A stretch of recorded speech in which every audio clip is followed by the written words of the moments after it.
કેનેડામાં G7 શિખર સંમેલનમાં ભાગ લેવા પ્રધાનમંત્રી પહોંચ્યા। G7 ગ્રુપમાં ભારતને વિશેષ આમંત્રણ મળ્યું। કેનેડાના વડાપ્રધાને પીએમ મોદીને આમંત્રણ આપ્યું। ભારત એક ઉભરતી અર્થવ્યવસ્થા ગણાવીને કેનેડાના પીએમએ વડાપ્રધાન નરેન્દ્ર મોદીનું સ્વાગત કર્યું। તેમણે અનેક દેશના વડાઓ સાથે વડાપ્રધાન નરેન્દ્ર મોદીની મુલાકાત પણ થશે। અનેક દેશના વડા સાથે ભારતની દ્વિપક્ષીય બેઠકનું આયોજન કરવામાં આવ્યું છે।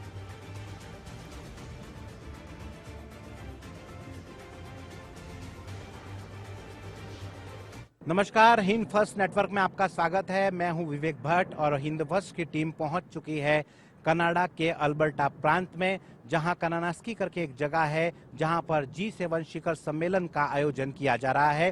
इस बार G7 शिखर सम्मेलन आयोजन का जिम्मा कनाडा देश के पास है, क्योंकि इसकी प्रेसिडेंसी कनाडा देश के पास है। G7 एक ग्रुप 7 देशों का एक शिखर सम्मेलन होता है, जिसमें Canada, America, Britain, France, Italy, Germany और यूरोपियन यूनियन का समावेश है। G7 ग्रुप में भारत सदस्य नहीं है, लेकिन विशेष आमंत्रण पर भारत लगातार G7 समिट में जा रहा है और इसी आमंत्रण को स्वीकार करते हुए प्रधानमंत्री नरेंद्र मोदी कनाडा आए हुए हैं। कनाडा के प्रधानमंत्री मार्क कार्नी, जो हाल ही में निर्वाचित हुए हैं, उन्होंने विशेष तौर पर प्रधानमंत्री नरेंद्र मोदी को आमंत्रित किया है और उन्होंने खास तौर पे कहा है कि भारत एक उभरती हुई और तेजी से बढ़ती हुई अर्थव्यवस्था है और ऐसे में भारत का कनाडा आना बहुत ही ज़्यादा ज़रूरी और बहुत ही ज़्यादा महत्वपूर्ण है। आपको बता दें कि प्रधानमंत्री नरेंद्र मोदी की कई बायलैटरल मीटिंग्स यहां पर होने वाली है। प्रधानमंत्री नरेंद्र मोदी यूक्रेन के राष्ट्रपति जेलेंस्की से मिल सकते हैं, इटली की प्रधानमंत्री से मिल सकते हैं, उसके साथ साथ में फ्रांस के राष्ट्रपति से मिल सकते हैं, अमेरिका के राष्ट्रपति डोनाल्ड ट्रंप से मुलाकात संभव है। ऐसी कई चीज़ें यहाँ पर होने वाली हैं जो भारत के लिए बहुत ही ज़्यादा महत्वपूर्ण है।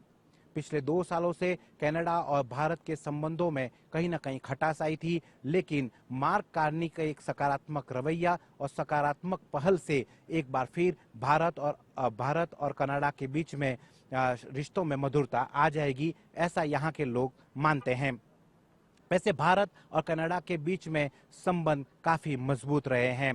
भारत और कनाडा के बीच में बहुत बड़ा व्यापार ट्रेड होता है और साथ ही साथ कनाडा में भारतीय मूल के कई लोग यहाँ पर रहते हैं। ऐसा माना जाता है कि कनाडा में यूनिवर्सिटीज़ जितने भी हैं, वहाँ पर सबसे ज़्यादा संख्या भारतीय मूल के बच्चों की है।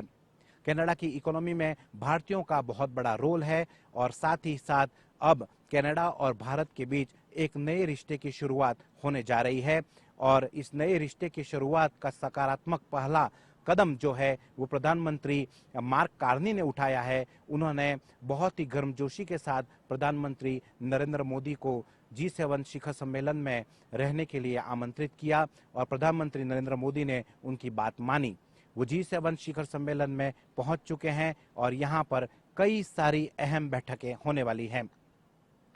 वैसे G7 शिखर सम्मेलन में कई मुद्दों पर बातचीत होती है, लेकिन खास तौर पर climate change, sustainability, security, economy जैसे महत्वपूर्ण मुद्दों पर देशों के बीच में बातचीत होती है। इन देशों में जो ग्रुप 7 देश हैं वो और आमंत्रित देश जो हैं, उनके भी राष्ट्राध्यक्ष जो यहाँ पर पहुँचते हैं, उनके साथ में मीटिंग्स होती हैं। G7 के शिखर सम्मेलन से कई देशों की अर्थव्यवस्था में एक नया मोड़ आता है। भारत की तेजी से बढ़ती हुई अर्थव्यवस्था को देखकर आज भारत से पूरे विश्व को कई उम्मीदें हैं और यही कारण है कि G7 समिट में प्रधानमंत्री नरेंद्र मोदी को विशेष तौर पर आमंत्रित किया जा रहा है। हिंद फर्स्ट की टीम लगातार G7 समिट को कवर कर रही है और आप तक यहाँ की हर पल की खबर पहुँचाने की कोशिश कर रही है।